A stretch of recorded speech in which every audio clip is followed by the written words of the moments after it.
Terima kasih buat Mas Ardian yang udah nyempetin waktunya, meluangkan waktunya untuk berbincang-bincang bersama kita semuanya, mahasiswa PAP dan juga tentunya dengan Ya, tim ini, podcast ini.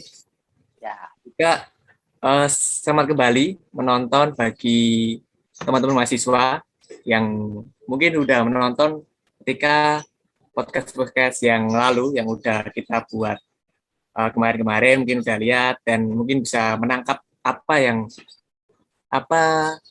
ketika kita nanti lulus jadi mahasiswa PAP itu jadi apa prospek kerjanya seperti itu.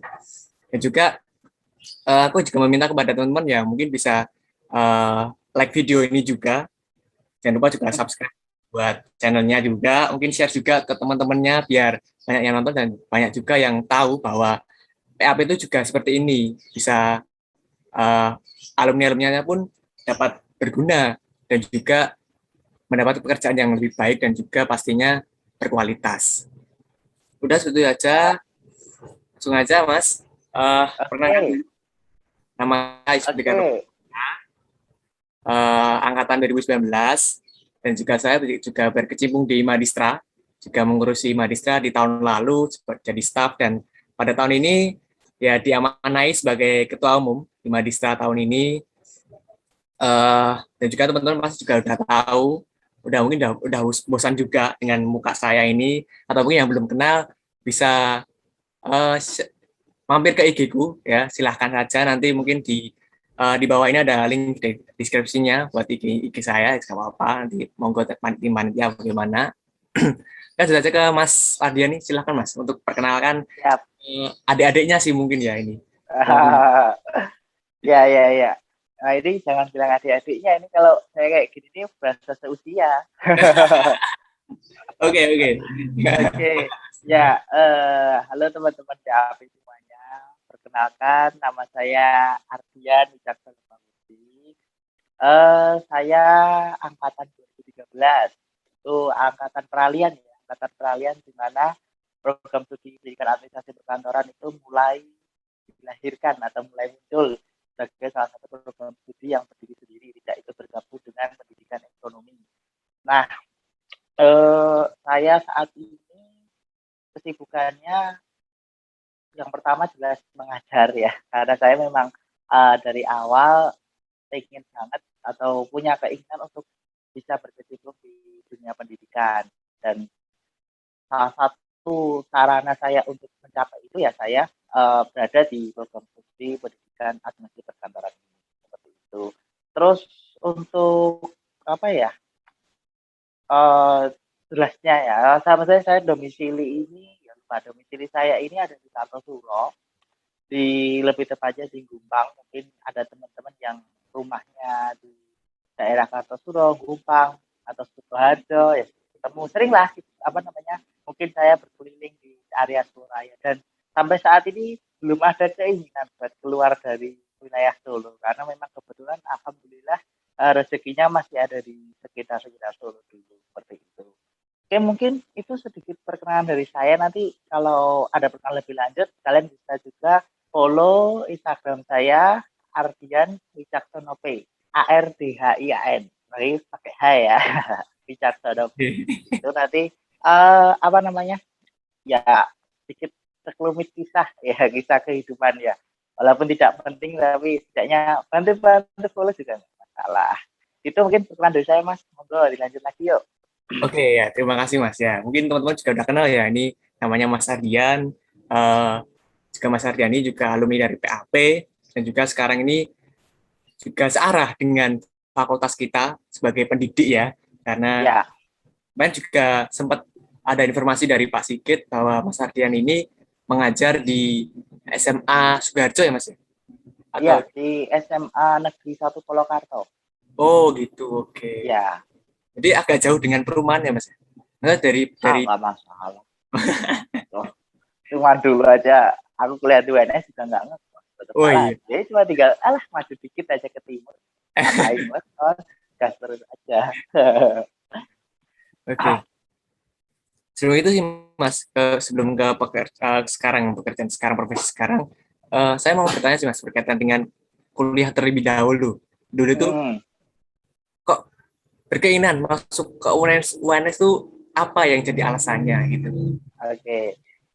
Kalau bercerita keinginan saya masuk UNS sih panjang sebenarnya sih. Tapi satu hal yang masih terkesan di diri saya sendiri itu memang di awalnya saya senang banget dengan mata pelajaran ekonomi gitu. Nah, suatu ketika pas saya di kelas 3 SMA itu memang biasa sih ya anak-anak kelas 3 kan pasti awal-awal mulainya apa ya bingung untuk memilih jurusan apa. Nah, di situ saya awalnya memang pengen banget saya kuliah di salah satu kuliah yang ada di sebelah barat. Ya, sebut saja namanya UGM. Tapi kenapa terus saya berpikir bahwasanya kalau saya ke sana kita bicara peluang gitu. Karena kita bicara peluang, oke lah, wong sama-sama apa namanya kita juga dapatkan pelajaran yang sama dan saya juga dengan suka dengan kegiatan apa tadi pelajaran ekonomi. Oke, saya ambil di UNS. Nah, di situ awalnya ketika saya mencoba masuk di UNS itu ada job fair di UNS juga dan kebetulan saya sangat tertarik banget dengan manajemen di FEB. Tapi semakin berjalannya waktu, itu ada salah satu almarhum guru saya SMA itu yang seperti mengetuk pintu hati saya bahwasanya tidak semua guru itu murni mau menjadi seorang guru. Terkadang terasa terpaksa, kurang ikhlas. Nah, maka dari itu dari kata-kata beliau almarhum ini saya mulai mencoba untuk sebenarnya apa sih tentang guru ini. Saya mulai cari-cari tentang FKIP, dan sebagainya hingga ternyata saya bisa ketemu dengan FKIP ekonomi itu dan disitulah awal mula saya berpikir oke, ini adalah gebrakan baru karena waktu saya SMA itu ketika kita masuk ke dalam suatu jurusan yang mungkin kurang diminati sama teman-teman atau diminati sama banyak orang itu sering di sebelah matakan maksudnya diduakan lah jadi seperti itu. Tapi ya itu bukan hal yang menurut saya bisa mengurangi semangat saya karena hal semacam itu malah bisa menjadi salah satu motivasi saya sendiri buat oke saya bisa buktiin seperti itu. Dan ya alhamdulillah aja ketika saya kelas 3 itu mendapatkan kesempatan untuk masuk melalui jalur SNMPTN undangan, saya langsung ambil pilihan pertama pendidikan ekonomi dan alhamdulillah di pilihan pertama itu saya selesai masuknya, saya udah langsung diterima di sana. Ya, saya jadinya tidak perlu banyak belajar terlalu banyak untuk persiapan masuk ke universitas seperti itu ya. Ya saya mencoba untuk kenapa sih kita harus ngikutin gengsi, wong kita suka sama dengan salah satu hal itu dilakuin pasti kita bakal ngelakuinnya dengan senang hati dan pastinya banyak berkah yang bisa kita dapatkan. Nah, itu sih awal saya cerita sekilas ya kenapa saya bisa ngambil pendidikan ekonomi dengan keahlian administrasi perkantoran. Tapi sebenarnya ada cerita lain sih kenapa saya bisa ambil administrasi perkantoran. Karena kan di awal tadi saya katakan saya suka pelajaran ekonomi, tapi kenapa saya ambil administrasi perkantoran? Nah, itu juga salah satu ini sih, salah satu momen di mana saya itu bisa melihat ada semacam ketertarikan secara secara naluri aja sih, secara naluri bahwasanya administrasi perkantoran ini keren. Kenapa kok saya bisa bilang keren? Ketika saya di SMA, mungkin saya udah dapat pelajaran akuntansi jelas, kelas saya dulu waktu SMA IPS, dapat akuntansi. Terus saya dapat pelajaran ekonomi, oke jelas. Tapi aku pengen coba suatu hal yang baru dan disitulah saya melihat administrasi perkantoran sebagai salah satu program baru. Maksudnya program yang menurut saya baru dalam artian di sini adalah belum pernah saya temui di pelajaran ekonomi. Kenapa kok ini tidak ada di pelajaran ekonomi? Makanya saya coba buat ambil administrasi perkantoran dan ternyata benar-benar di luar dugaan saya eh, full semuanya itu tidak ada ilmu ibaratnya saya belum pernah dapetin ilmu-ilmu itu di waktu saya masuk di administrasi perkantoran jadinya semakin tertantang semakin menarik ya walaupun memang secara ekonominya ya secara mata pelajaran ekonomi yang saya suka itu ada beberapa mata kuliah yang di administrasi perkantoran tetap diterapkan tapi saya lebih sukanya adalah aplikatif. Aplikatif itu kita langsung bukan cuma teori tapi praktek. Contoh seperti saya dulu kan memang suka banget dengan namanya manajemen, ya kan, mata pelajaran manajemen. Terus di administrasi perkantoran ini kita, eee, saya awal kali kepengen banget masuk administrasi perkantoran itu penasaran, kenapa kok kakak tingkatku pada pakai jas, pada pakai dasi, terus ya berdandan seperti perkantoran itu kenapa? Terus cobalah saya coba lihat-lihat, saya tanya-tanya dengan, oh itu ada satu mata kuliah, masih di sini, saya masih ingat banget waktu itu di lantai 2 di apa, dekat ini, lab punya office. Saya lihat-lihat, wah sebenarnya menarik dan ternyata benar setelah saya masuk ke administrasi perkantoran, BIMPIS itu jadi termasuk apa ya, salah satu cara saya buat aplikasiin tentang manajemen yang saya punya waktu saya suka dengan manajemen lalu saya bisa aplikasiin di simulasi bisnis itu seperti itu. Jadi memang awal mula saya ambil PAP ini juga karena ada sesuatu hal yang baru yang ingin saya coba seperti itu. Oke, jadi bisa disimpulin Hmm. selama SMA itu Mas Ardian ini kepengennya ke manajemen gitu ya Mas ya? Iya, ada ambil yang apa? Ada kata-kata ekonominya lah, maksudnya ada sedikit ilmu ekonominya seperti itu. Tapi Oke, di saat itu kan, ya seperti yang saya sampaikan tadi, banyak hal-hal yang mungkin berbeda seperti itu. oke. Jadi ini juga Mas Ardian ini juga seorang yang beruntung juga ya bisa masuk Ya, alhamdulillah. SNMPAP gitu karena tuh pada tahun ini Mas juga itu PAP Ya, eh, termasuk prodi yang peminatnya banyak buat SNM-nya. wah, Salah alhamdulillah. satu besar gitu di UNS gitu. Ya itu Hmm. juga sesuatu yang mungkin bisa dibanggakan pada PAP sekarang sih gitu. Ya, benar banget. Iya. Terus eh pasti kan ini dan juga bisa disebutkan bahwa Mas Ardian ini juga ketika ingin memilih PAP kan itu ada penjurusan ya Mas ya. Ketika pertama Ya, ada penjelasan. PTN ekonomi. Ya, habis itu Hmm. jurusan ke PAP administrasi perkantoran itu seperti semacam ingin mencari pengalaman baru terkait dengan ilmu Ya. berkaitan dengan administrasi atau mungkin tertarik dengan wah kok bajunya kok bagus sekali atau mungkin gitu ya. Ya, Oke, ya. benar juga. Tapi apakah dulu tuh perempuannya di PAP itu juga banyak gak sih Mas buat yang ke jurusannya itu? Kalau kebetulan nih, kalau bicara tentang PAP waktu angkatan saya, kan saya dulu waktu di ekonomi, Ya. pendidikan ekonomi kan, di semester sampai 3 kan pendidikan ekonomi. Lah, baru semester 4 kita kan TKK nih. Nah, ada kelas di ekonomi itu A sampai F. Kelas A sampai F. Nah, semua cowok kelas A, cuma satu orang sih yang enggak angkatan saya itu, semuanya masuk PAP. Jadi, waktu saya zamannya apa, ekonomi itu ya ketemunya cowok-cowoknya ya memang semuanya komplit, memang banyak kan tuh ada larinya ke PTN karena tahu sendiri kan PTN punya Tania seperti itu. Jadi pada berminat di sana punya himanomi kan juga bagus gitu loh. Lah terus nggak tahu sih kenapa ketika apa zamanku jurusan itu cowok-cowok kelas A itu larinya ke PA semua. Cuma satu yang larinya ke akuntansi seperti itu. Nah ternyata cowok-cowok kelas A itu di kelas A, lah yang beberapa di kelas B. Jadi kalau dihitung mungkin sekitar berapa persennya ya? 20 kali ya, 20% dari teman apa mahasiswa putri. Jadi memang tetap banyak putrinya, tetap banyak yang cewek seperti itu, banyak yang masih putri. Jadi dulu Mas Mas di PAP itu laki-lakinya berapa sih Mas? Sekitar sekitar berapa? Kalau berapa mungkin 15 apa ya? Aku lupa. 15. Biasanya 15. Oh, Itu enak kelas A Mas. sama kelas B. Hmm. Enak sih Mas. Kalau di tahunku itu tahun 2019 itu Hmm. laki-lakinya cuma 8. Wah, 8 nih nggak betah. Kesel. Makanya itu Mas. Laki-lakinya juga sedikit dan juga Ya. nggak pada nggak suka futsal juga ya udah terus Oh, ya, mungkin ya, ya. atau gimana ya udahlah lah gitu. Ya. Malah banyakkan yang perempuannya dan juga nih Hmm. yang tahun yang ini maba yang tahun ini tuh ini juga informasi juga bahwa maba tahun ini ya syukurlah ya bisa banyak lah buat anak laki-lakinya ya sekitar 17-an. Ya. Siap, siap. Sebenarnya gini, Dek. Apa namanya?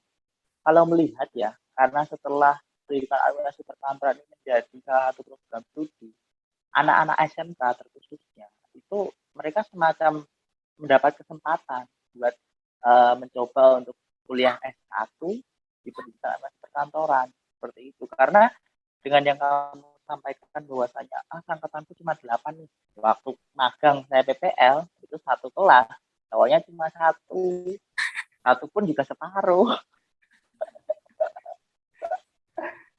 Ya karena kebanyakan memang berpikirnya kan pasti kalau anak SMK berpikirnya sebagai sekretaris. Iya sekretaris cowok kan jarang gitu loh. Nah, saya juga kaget waktu saya ternyata banyak nya itu ada kayak gitu. Tapi ya udah normalin aja apa gitu. Oke. Oke, Mas. Hmm. Ketika ini setelah eh, setelah masuk ke PAP kan semester awal itu di ekonomi, Mas. Apakah ada perbedaan situasi dalam perkuliahannya? Mungkin dari dosennya atau mungkin dari suasana kelasnya gitu. Oke. Dari suasana ya, saya bilang kelasnya dulu aja. Kelasnya sih nggak beda-beda jauh, kelasnya sama waktu itu. Cuman saya sukanya itu waktu kelasnya PAP ketika udah jadi program studi itu enaknya kenapa? Waktu itu kan kaprodinya masih Pak Heri. Kurang tahu sekarang kaprodinya siapa? Masih Pak? Nah, masih Pak Heri. Wah, Pak Heri kan sangatlah apa ya memperhatikan sekali dengan tata ruang kantor ya.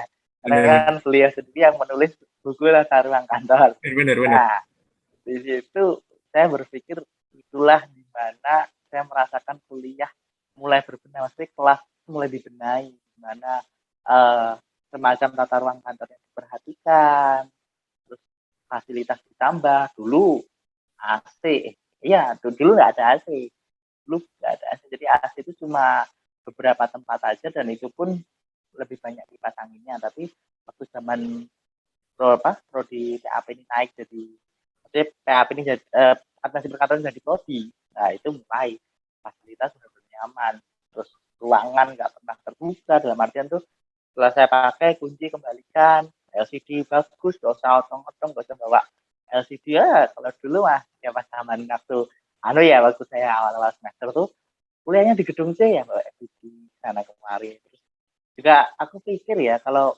itu tentang fasilitas sekolah sih udah ada peningkatan banget ketika administrasi perkantoran naik jadi program studi itu benar-benar diperhatikan.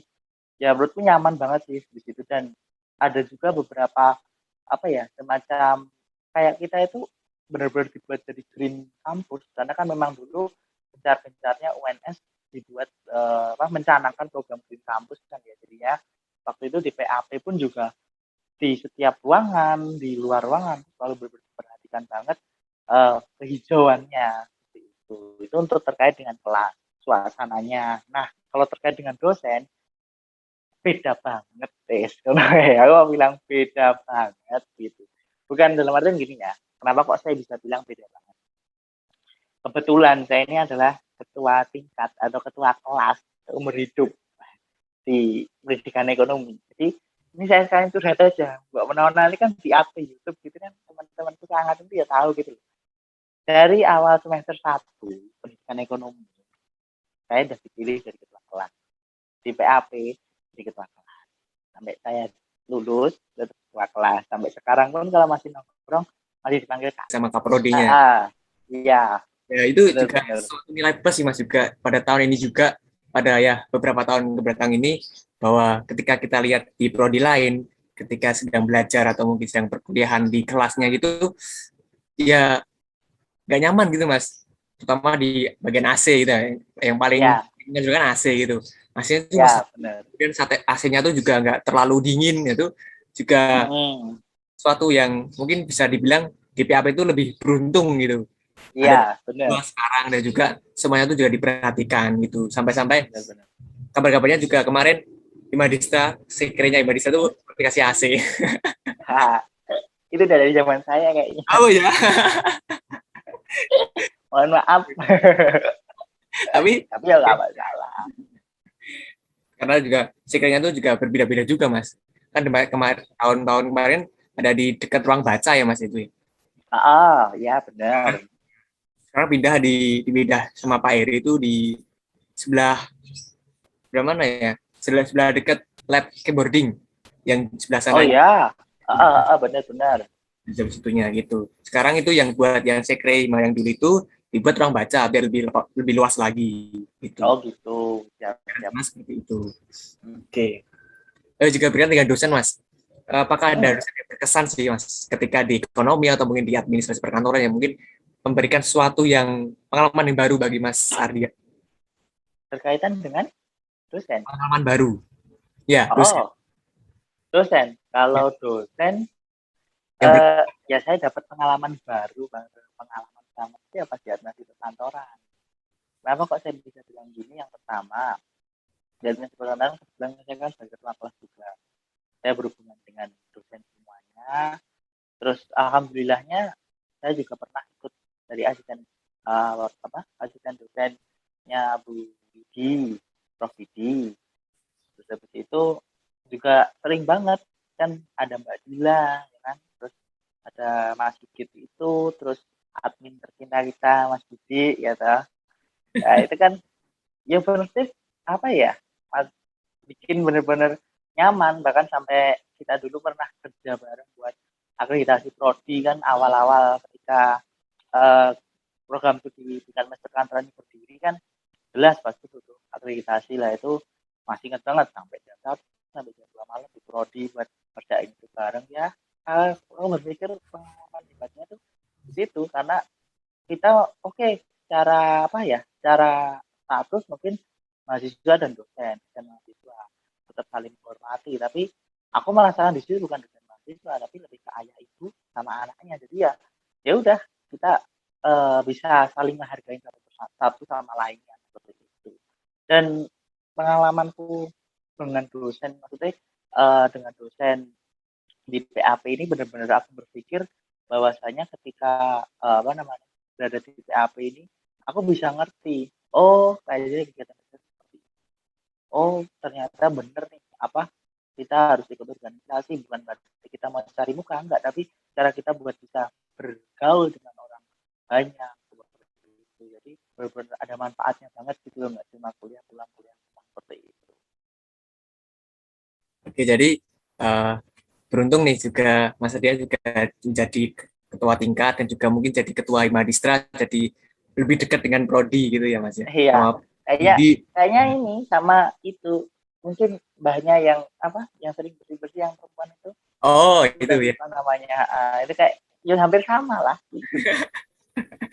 Sampai sampai segitunya ya, Mas. Semua semua kenal gitu. Iya, iya, apalagi kalau ini ada mas sekalian gitu mungkin ya pasti saya hampir ketawa-tawa gitu. Oke. Iya Oke. ya. Selanjutnya sih, Mas. Mm-mm. Tadi buat yang dosen mungkin yang mungkin apa ya buat Mas Ardian tuh juga mungkin jadi dosen terfavorit siapa, Mas, kira-kira, Mas? Dosen terfavorit saya tetap Prof Widi. Dulu ngajar apa, Tapi Mas, itu? saya dulu apa gimana gimana sih? Ngajarnya ya? Kuliahnya ngajarnya apa itu? Prof. Oh, Prof. Widi dulu. Widi. Prof. Widi Ya. waktu zaman saya itu ngajar yang pertama kearsipan, ya toh. Hmm. Terus habis itu Sindi. Terus udah itu dapat dua itu ya. Aku lupa. Apa mau tak ambilin KRS dulu? Terus tadi kenapa kok bisa jadi dosen terfavorit gitu? Menurutku apa ya? Benar-benar aku berpikir di mana beliau Prof. Widi bisa uh, mengayomi, gitu, mengayomi mahasiswanya.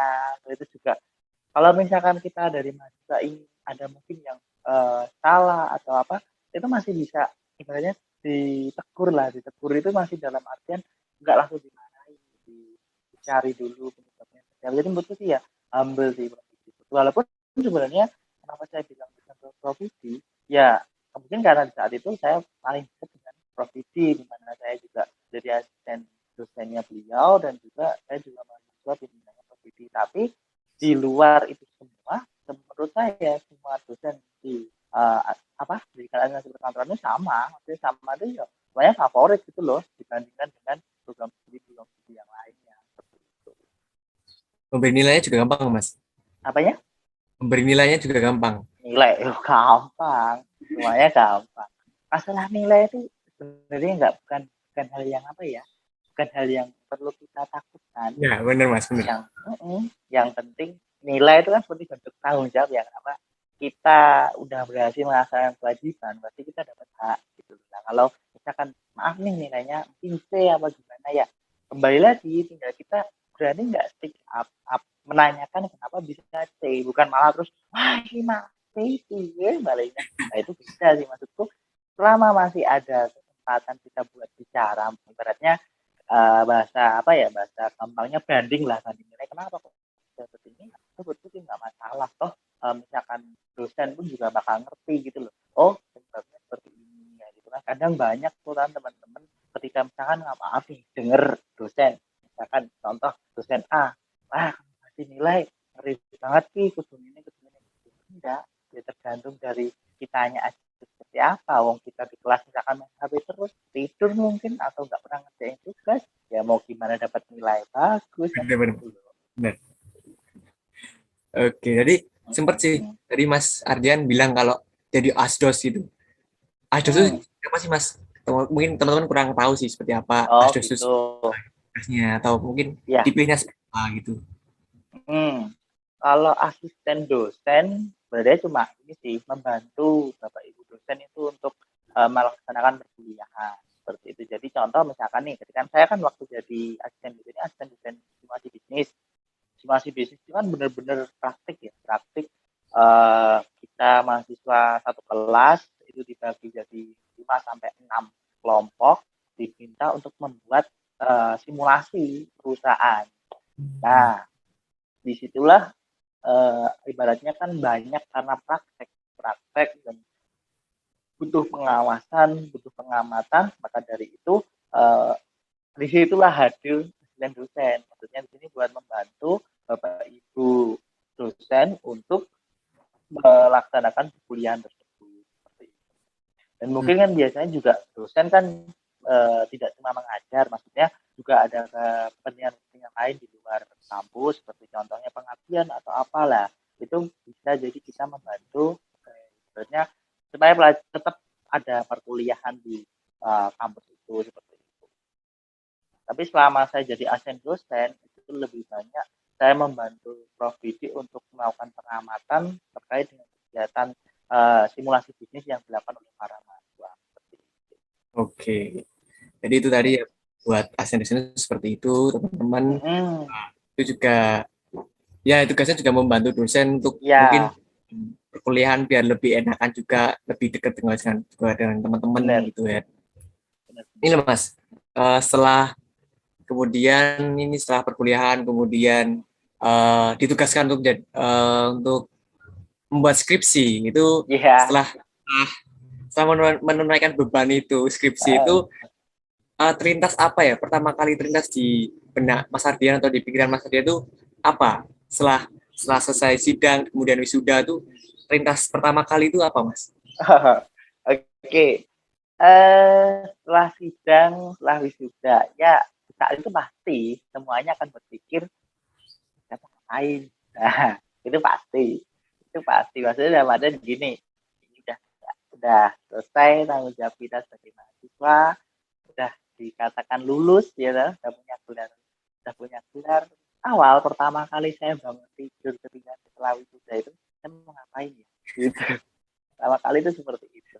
Tapi memang terpikir atau terlintas pertama kali saat saya selesai wisuda itu adalah kepingin berwirausaha tuh. Tapi jujur saja saya pada saat itu tuh mengalami beberapa kendala, maksudnya beberapa kendala ini ya banyak gagalnya, bisa dikatakan banyak gagalnya. Dan ketika itu saya benar-benar berusaha buat sampai gagal, saya ingat bahwasanya oh iya, tujuan awalku masuk ke pendidikan dan kantoran, pendidikan ekonomi dulu, kepengen jadi guru. Kenapa kok aku malah keluar jalur lah.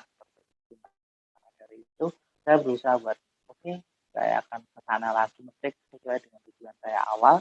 Dan alhamdulillahnya nggak nyampe 1 minggu itu saya udah dapat panggilan untuk mengajar di SMA Negeri Polokanto seperti itu.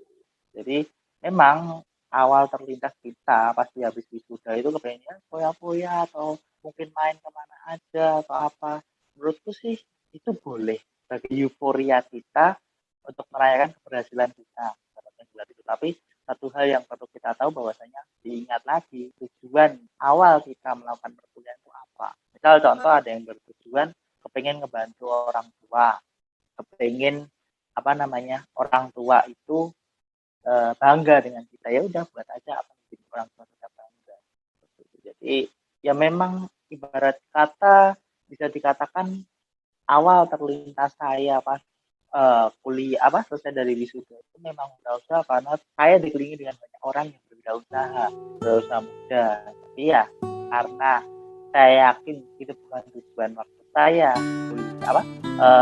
melakukan perkuliahan.